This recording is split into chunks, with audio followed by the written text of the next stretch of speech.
The Blue Jays have now lost back-to-back games against the Tampa Bay Rays, and at best, they can get a split out of this 4-game set against the Rays as the Jays fall 5-4 in this one at the Trop. And look, timely hitting is so important in baseball, and over the 6-game win streak, the Blue Jays had a lot of that.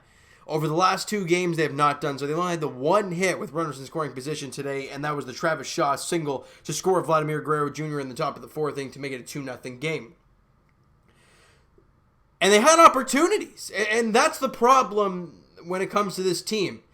They're not able to cash in right now. In the last couple of games, they've been really struggling to cash in. And look, against great teams like the Rays, when you get an opportunity, you don't miss that opportunity because you might not get it again. So in the top of the 2nd inning, Teoscar Hernandez gets a 1-0 pitch and drills it deep and gone. 10th home run of the year. Jays up 1-0. We talked about Travis Shaw going in the top of the 4th inning, getting the RBI single scoring Vladdy, and it's a 2-0 ball game. We're feeling real good here.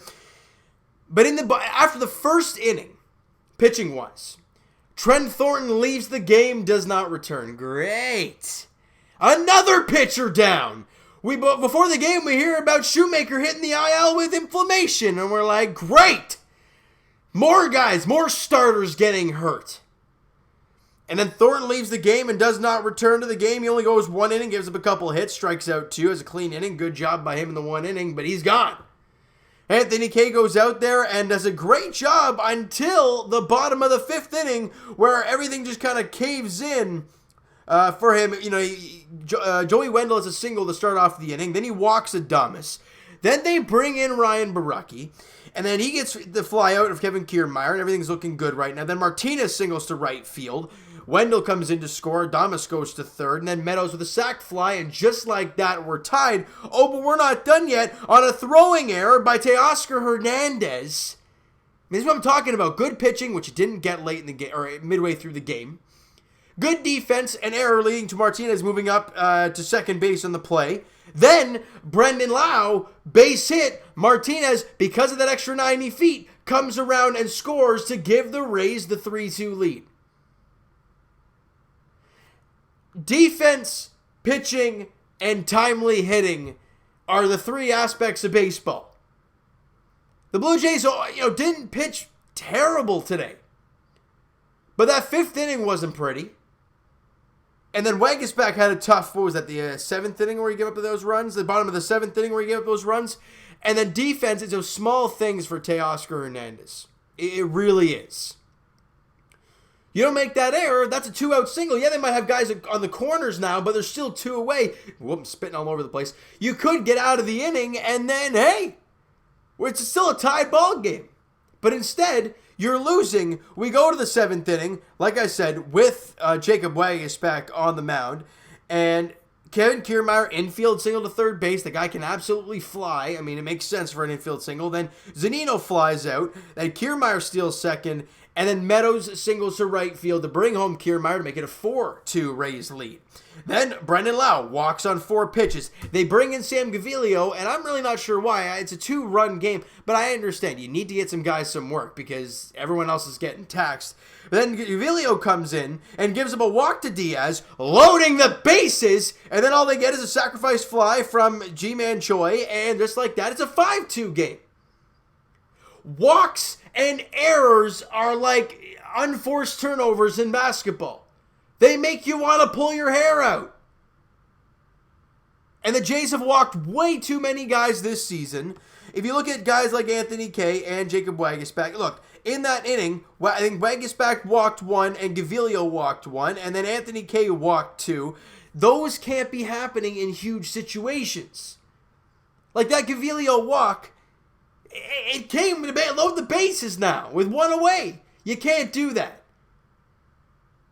Because what happened after the Ji-Man Choi had a sacrifice fly? Imagine you didn't walk Diaz and you find a way to get him. That Choi fly ball is an out and it's only a 4-2 game. It's the small things that are just hurting this team. And teams like the Tampa Bay Rays, you make those small mistakes, they will kill you. And they have. And they showed that today.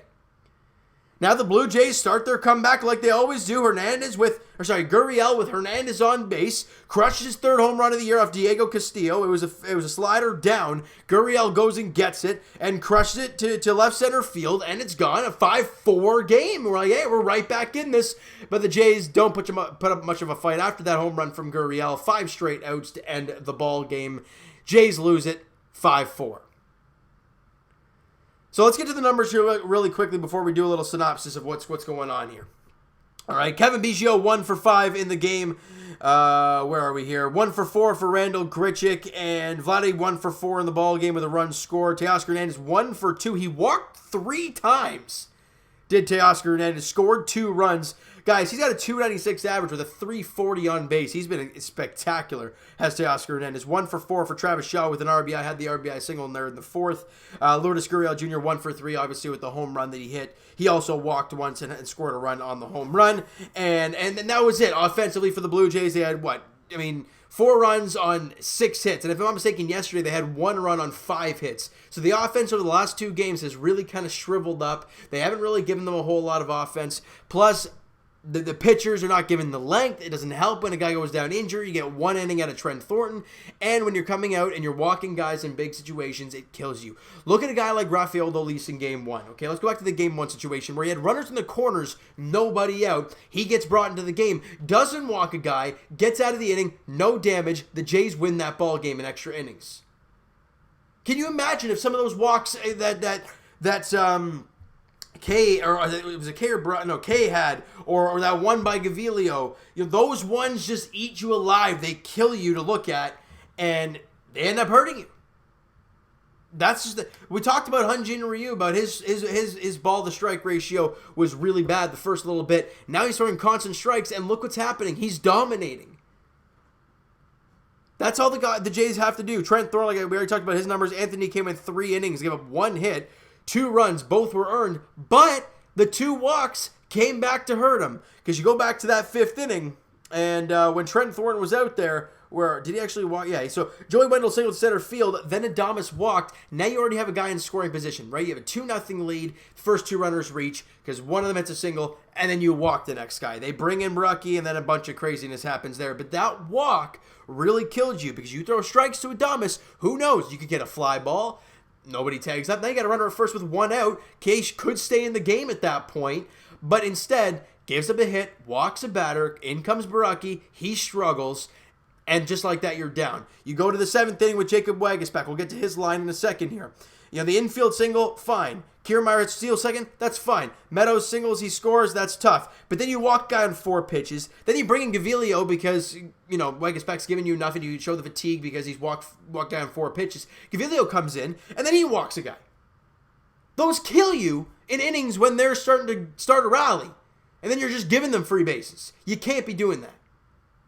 If you're going to win games against a very good ball club like the Tampa Bay Rays, you've got to throw strikes. You look at their team, for example. I don't know how many walks they had today. I felt like there was quite a few. 2, 4, 5 walks, and I don't think the Jays actually had that many.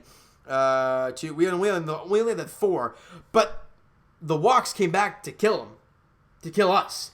And we lost the game. That's all that matters. Jays are now 13-13 on the season. Like I said, they look for the series split tomorrow. Tanner Roark on the mound for the Blue Jays against Blake Snell. For Tanner Roark, strikes and length. You need both of those from that guy tomorrow because the bullpen's been taxed hard. You saw, I think Waguespack pitched and then AJ Cole came out there in the bottom of the 8th inning.